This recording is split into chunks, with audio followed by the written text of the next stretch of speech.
Alhamdulillahi Rabbil Alamin. Ustaz, saya ingin bertanya, ada dalam sebuah hadis disebutkan bahwa di akhirat kelak ada seseorang yang memiliki sebuah kartu tauhid yang lebih berat daripada 99 catatan dosa. Mohon dijelaskan Ustaz bagaimana caranya agar kita dapat memiliki sebuah kartu tauhid tersebut. Jazakallahu khairan, dari Bapak Saleh di Bengkulu. Di dalam hadis itu yang dikenal dengan hadisul bitaqah yang diriwayatkan oleh Imam Abu Dawud atau Imam At-Tirmidzi, saya lupa apakah Abu Dawud atau Tirmidzi, hadisnya sahih. Sebagian ulama mengatakan hasan, sebagian ulama mengatakan sahih. Disebutkan bahwa ada seorang lelaki didatangkan di akhirat membawa 99 catatan maksiat. Satu catatan sejauh mata memandang. Totalnya 99. Saking banyaknya dia berbuat dosa. Kemudian 99 catatannya itu diletakkan di neraca timbangan. Neraca timbangan akhir ada dua.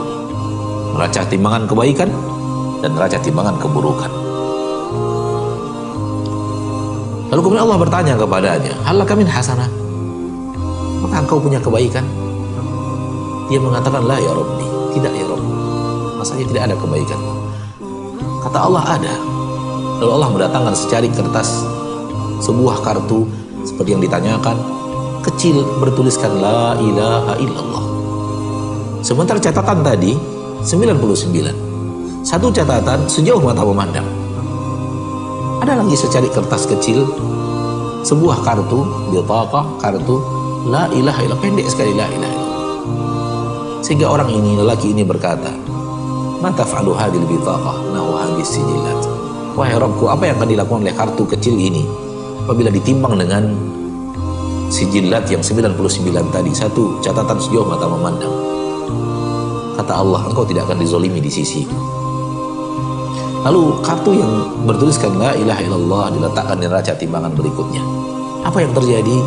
Kata Nabi, ternyata timbangan yang ada la ilaha illallahnya itu lebih berat daripada yang 99 catatan dan satu catatan sejauh mata memandang. Dengannya Allah ampuni dosa orang ini dan Allah masukkan ke surga tanpa ke neraka. Pertanyaan Bapak Soleh adalah bagaimana cara mendapatkannya? Saya pun tak tahu. Nabi bercerita tentang seseorang terjadi nanti di akhirat, dan Nabi tidak ceritakan siapa orangnya, dan Nabi tidak mengatakan begini caranya untuk menjadi orang itu. Bukan. Kalau ada caranya mungkin enak Pak, sesuai dengan syahwat kita, lalu kita masuk surga tanpa ke neraka. Oleh karena itu bukan untuk dijadikan cara mendapatkannya, akan tetapi hadis ini berbicara tentang itulah mulianya la ilaha illallah, itulah mulianya tauhid, itulah mulianya orang yang tidak berbuat syirik. Di dunia ini tidak berbuat syirik. Saya kenal beberapa orang yang memang anti syirik, walaupun dia tidak anti maksiat, tapi anti syirik. Subhanallah. Kenal. Pergi dia ke Gunung Kawi, orang itu. Di sana banyak sekali pesugihan-pesugihan, banyak sekali tempat-tempat orang meminta-minta kepada selain Allah. Banyak pohon-pohon angker, tempat orang meminta ini, meminta wangsit dan semacamnya. Dia pergi ke sana tanpa rasa takut. Orang ke sana pasti dengan rasa takut, pasti dengan bekal-bekal ini, bekal itu, minta ke dukun ini, dukun itu dan semacamnya. Dia orang yang bertauhid sejauh yang saya kenal.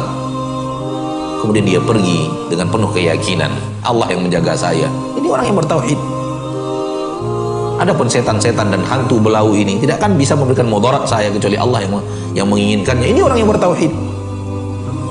Lalu dia bercerita kepada saya singgah di sebuah sumur, tempat orang meminta, mengambil airnya, dan dianggap sumur angker, dan tidak boleh ada seorang pun yang menatap langsung ke dalam sumur itu, karena diyakini akan buta.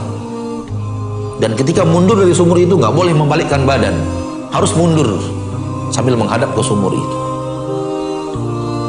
Dan saya tertawa sendiri dalam hati melihat aksi manusia seperti itu. Padahal sumur, apalah sumur katanya. Dia bercerita kepada saya. Lalu kemudian saya minta izin kepada penjaga sumur, saya mau lihat ke dalam. Kata penjaga sumur, jangan, bahaya. Saya tanyakan kepadanya, kenapa bahaya? Ada apa bahaya? Nanti begini. Ya sudah, saya yang tanggung jawab. Oh, saya yang minta. Saya yang minta, kenapa Anda takut? Izinkan saja. Awalnya dihalangi, tapi saya ngeyel, Ustaz. Saya tetap mau ingin melihat ke dalam, akhirnya dia tidak bisa menghalangi saya.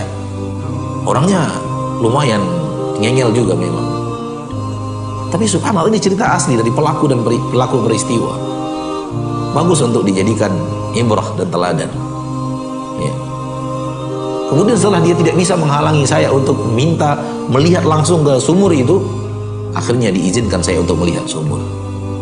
Saya mendekat ke sumur itu, saya melihat ke dalamnya, nggak ada apa-apa, hanya air saja. Tahu Ustaz apa yang saya lakukan? Saya nyebur ke sumur itu.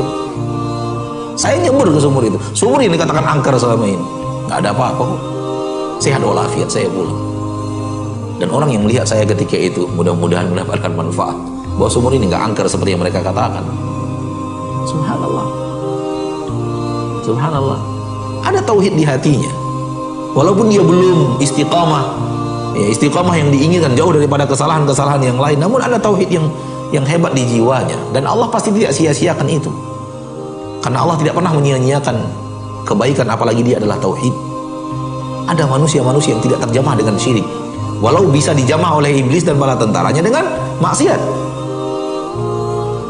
Jadi bukan untuk dicari-cari, namun Nabi bercerita, dan dalam cerita itu ada kemuliaan tauhid, sehingga tauhid yang hanya sebuah secarik kertas, hanya sebuah kartu, mengalahkan 99 catatan.